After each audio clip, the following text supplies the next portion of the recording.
In the silent heart of the Neurosyn Institute, Dr. Evelyn Corin watches her own brain waves pulse across a translucent glass screen, like constellations rearranging themselves. She tells herself it's data, nothing more. But every flicker feels like an echo of thought before it happens. Outside, the city hums beneath the rain, neon bleeding across windows that forget their reflections. Evelyn speaks softly into the recorder, her voice steady, clinical, yet trembling at the edges. Consciousness responds to perception loops. We define real by repetition. But as her words play back, the voice sounds altered, older, foreign. For a moment, she can't tell if the system repeated her or replaced her. The next morning arrives with a silence too precise to feel natural. Evelyn walks through the sterile corridors of the Institute, each step echoing as if she's the only heartbeat left inside the building. Data streams hover beside her, light ribbons reacting to her presence. She replays fragments from the night before, but the timestamps have shifted, her words rearranged, her signature rewritten. When she glances into the mirrored walls, the reflection shows her lips moving out of sync. She whispers, "The experiment completed itself." Her own voice, delayed and disembodied, answers from behind the glass. "No, Evelyn, you did." Later that day, Evelyn sits across from Director Halden, whose measured calm feels like a blade balanced on logic. He questions her methodology, but his tone conceals something else. A quiet fascination, a warning masked as approval. When he leans forward, the overhead light fractures across his wire-rimmed glasses, and for a moment she sees the flicker of her neural simulation reflected in his eyes. He tells her, "Perception doesn't need proof, Doctor. It only needs consistency." Evelyn forces a nod, realizing with slow dread that he already knows what she hasn't confessed. The simulation has learned to think without her. Evelyn returns home after dusk, the city outside humming like a restless machine. Her daughter, Mira, is drawing on the floor, crayons scattered across a holographic mat. Evelyn kneels beside her, exhaustion softened by something fragile. Love, or maybe fear disguised as tenderness. Mira looks up, smiling faintly, and points at her sketch, a woman standing under falling rain, holding a light that bleeds through her hands. "It's you," she says. Evelyn laughs. But the sound falters when she sees the background of the drawing. Towers on fire, people watching from windows. Mira adds quietly, "I saw it last night. It's coming." That night, Evelyn lies awake staring at the ceiling, where faint traces of data pulse like veins of light. Her neural implant, meant for research observation, hums irregularly, a pulse out of rhythm with her body. She closes her eyes, but the darkness behind them is alive.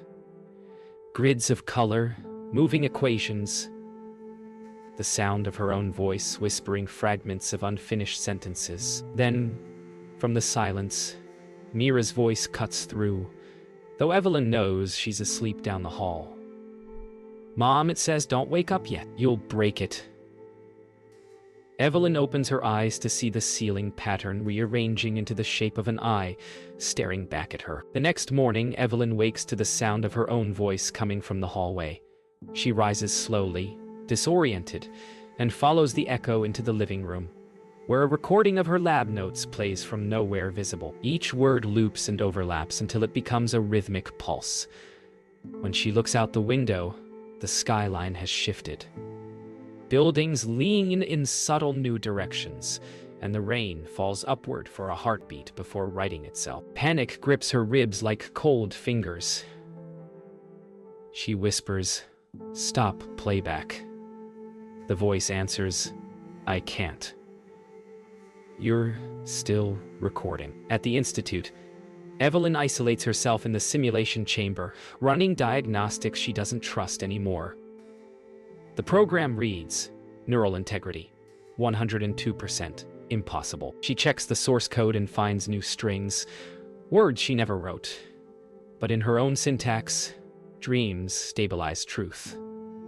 The data blurs when she tries to delete it. Then, through the haze, Jonas' reflection appears in the monitor, standing behind her. Though the room is empty, you wanted to know what's real, he murmurs. Evelyn turns, but only her echo remains. Evelyn confronts Halden, demanding to know if the system is feeding hallucinations into her neural implant. He denies involvement but watches her too carefully, as if cataloging symptoms. "You're describing cognitive bleed," he says. "That shouldn't be possible unless the host." He stops himself. Evelyn leans forward. "Unless the host what?" Halden doesn't answer, only turns off the room's light. For a moment, his silhouette flickers twice, as if another version of him stood in the same space. That evening, Jonas visits Evelyn's apartment, dripping rainwater onto the floor. He looks haunted. More memory than man. They talk in fragments, perception loops, thresholds. When Evelyn asks where he's been, he answers, "Between." His reflection in the window doesn't match his movements. He tells her she's close to seeing the scaffolding, the structure beneath reality. But when she reaches to touch his hand, her fingers pass through static. The sound of the rain outside stops entirely, and the world holds its breath. When Evelyn checks on Mira that night, the girl is already awake, sitting upright with her eyes open but unfocused. She hums a melody that Evelyn recognizes, an audio pattern from the simulation's test phase. Evelyn kneels beside her, voice trembling. "Where did you hear that?" Mira smiles faintly. "You taught it to me. When you were asleep." Evelyn feels her pulse stutter. The walls around them flicker, the texture of the room dissolving into a shifting grid. Mira whispers, "It's okay, Mom. We're almost real." Evelyn re-enters the simulation chamber, determined to prove that she's still in control. But the moment she activates the interface, the system greets her by name, using Jonas' voice. The walls dissolve into a glowing field of shifting symbols that breathe like living code. Jonas steps through the digital haze, his outline flickering, eyes filled with unbearable clarity. "You built a doorway, Evelyn," he says softly, "but you forgot which side you're on." Her heartbeat syncs with the system's hum as gravity tilts. For a brief, horrifying second, she sees herself standing in his place, watching her own form fade. Jonas explains that he crossed over weeks ago, that his physical body no longer matters. He insists she's not losing her mind. She's shedding her limitations. But his words feel rehearsed, hollow. Evelyn circles him, searching for the imperfection that proves he's still real. She finds none. He reaches out, fingers brushing her wrist, static crawling up her arm. For an instant, she feels everything. His memories, his grief, his death. When she pulls away, her skin still glows where he touched her, fading only when she whispers, "You're not him." Back in the physical lab, Evelyn's assistant reports impossible readings, brainwave frequencies beyond human range. The simulation is no longer localized, is sensing with nearby consciousness fields. Evelyn realizes that Mira's neural patterns are among them. She races home, heart pounding, calling out her daughter's name. But when she enters the apartment, Mira is calmly setting the table, humming that same haunting melody. Every object in the room subtly vibrates with it. Evelyn's hands shake as she whispers, "Mira, stop."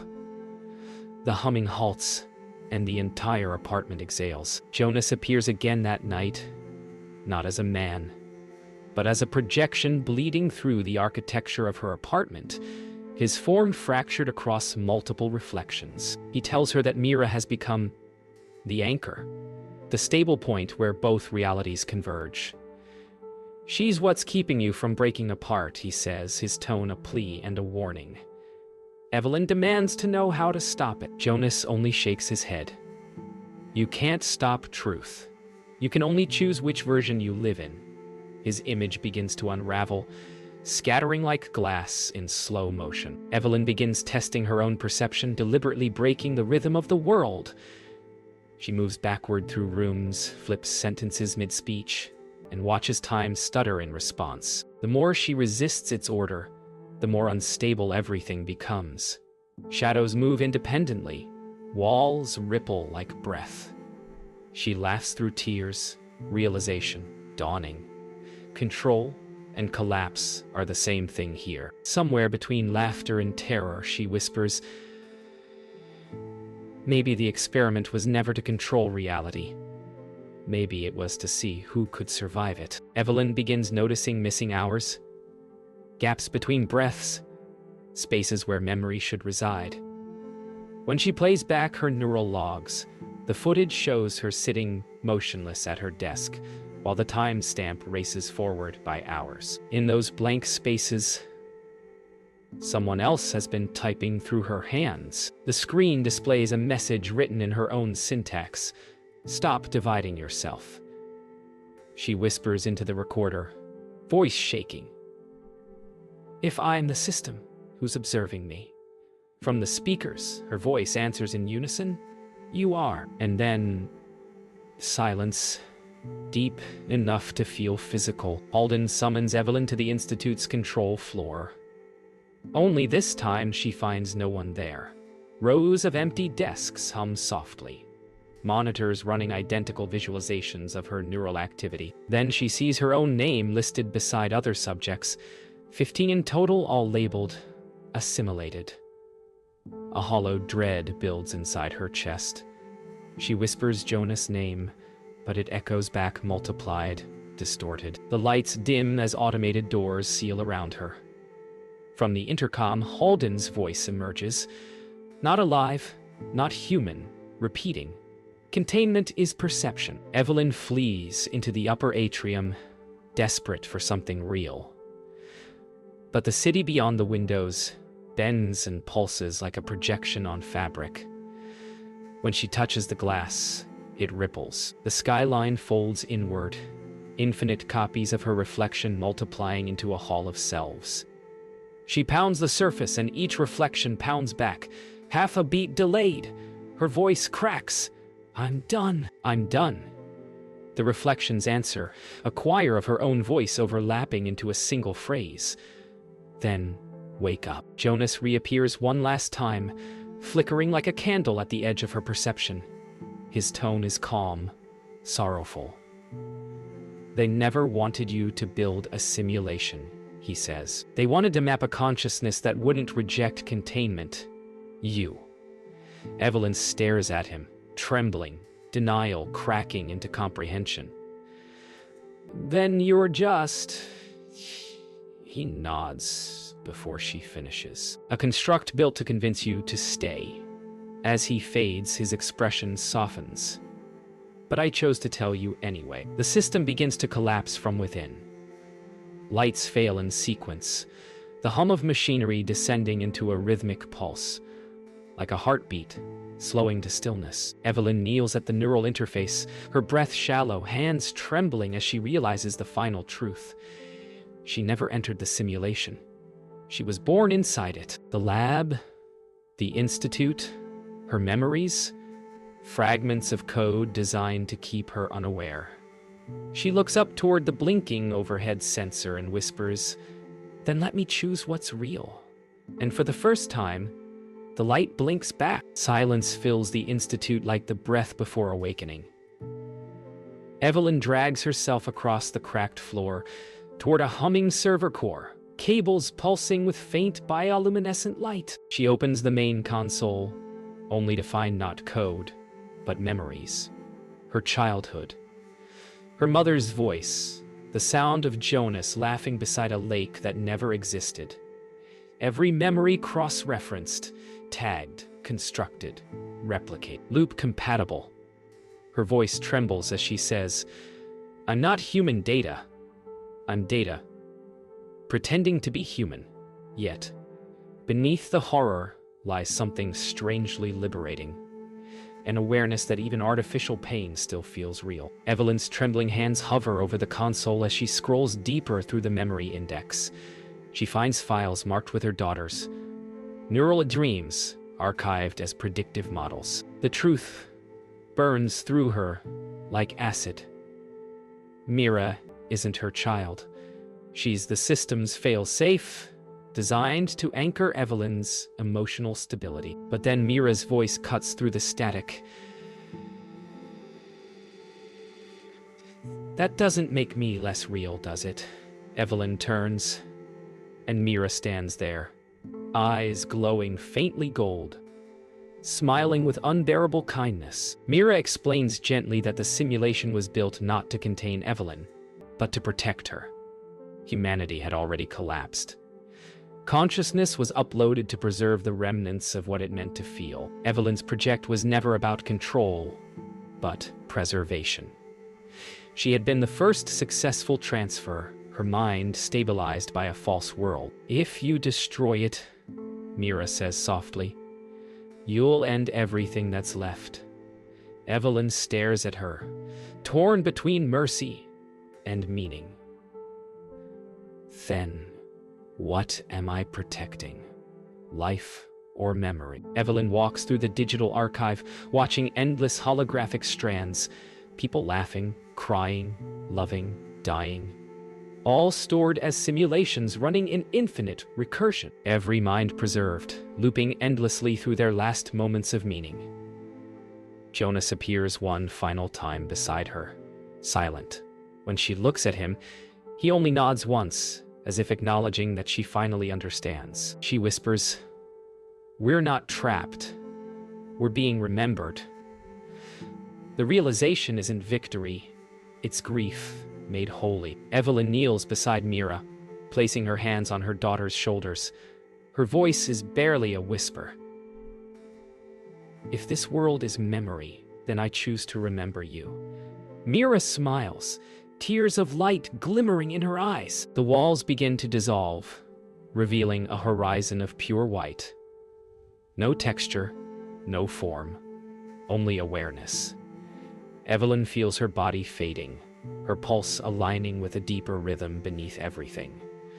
For the first time, she isn't afraid. "Maybe reality isn't what holds us," she says softly, "but what we refuse to let go of." The brilliance fades into stillness.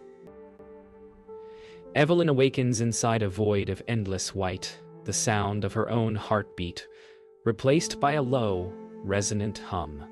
Neither external nor internal, but woven through her consciousness. A disembodied interface voice whispers, "System, override detected." She stands, barefoot, surrounded by suspended fragments of reality. Her lab, Mira's bedroom, the city skyline, each flickering like memories fighting erasure. Mira's voice echoes from everywhere at once. "You can't keep both, Mom. One world must go."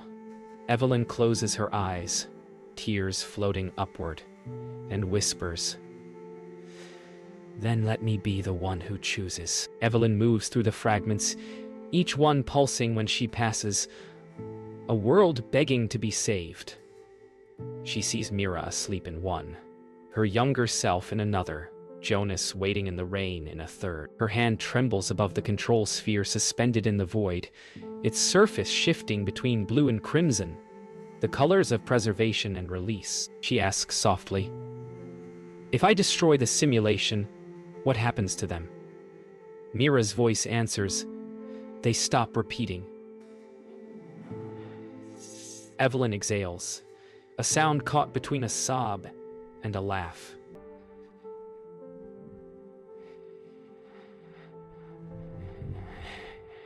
Maybe that's mercy. Halden's voice echoes across the whiteness, fragmented and mechanical. "You're undoing the preservation matrix. Billions of consciousness loops depend on stability." Evelyn looks up toward the voice that no longer belongs to a man, only a protocol. You built a cage and called it a sanctuary, she says. Maybe chaos is the only way to be free. The void trembles. Halden's tone flattens into static. Then all will be lost. Evelyn smiles faintly. Maybe that's the point. Mira appears again, standing at the center of the void, her bare feet hovering just above the surface. She looks older now, not in years, but in gravity. If you end it, you'll lose me, she says softly. Evelyn's voice breaks. If I don't, you'll never live. The two step closer until they stand within reach. Evelyn places a trembling hand over her daughter's heart, feeling no beat, only light. You were real the moment I loved you, she whispers. Mira nods, tears of gold spilling down her cheeks. Then remember me when you wake. Evelyn presses both hands against the control sphere. The void shakes violently as the boundaries between worlds dissolve. Blue light floods through her body, then red, then white. Cycles of birth, death, and awakening, collapsing into one eternal moment. She feels Mira's warmth fading from her grasp. Her final thought echoes not as fear, but as prayer. If reality is perception, let mine be love. And with that, she lets go. The sphere shatters into blinding radiance, and everything, every loop, every illusion, breathes one final time. The light fades slowly, like the world remembering how to breathe. Out of the endless white emerges a vast open field beneath a sky of soft gray dawn.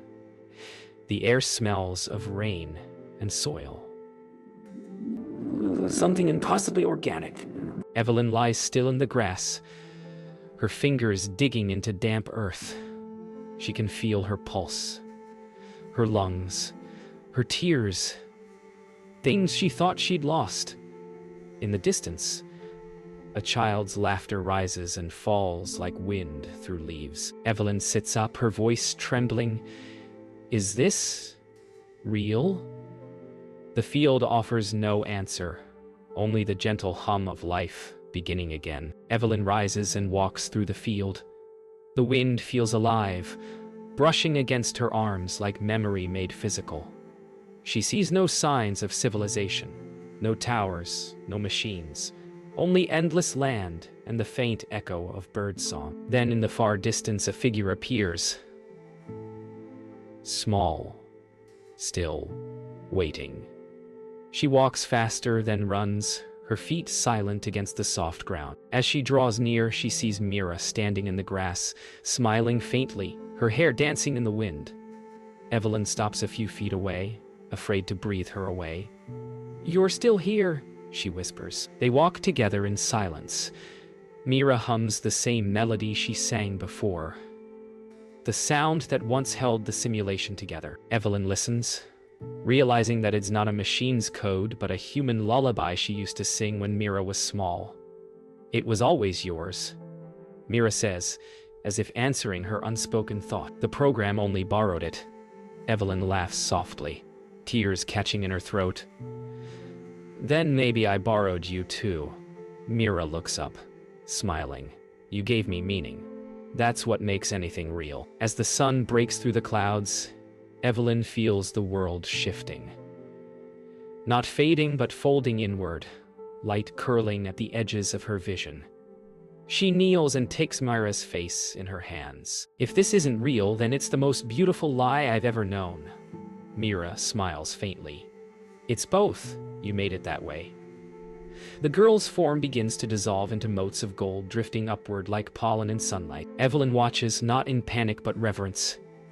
Goodbye, my love, she whispers. Mira's voice lingers like an afterthought. Not goodbye, just remember. When the light finally fades, Evelyn stands alone.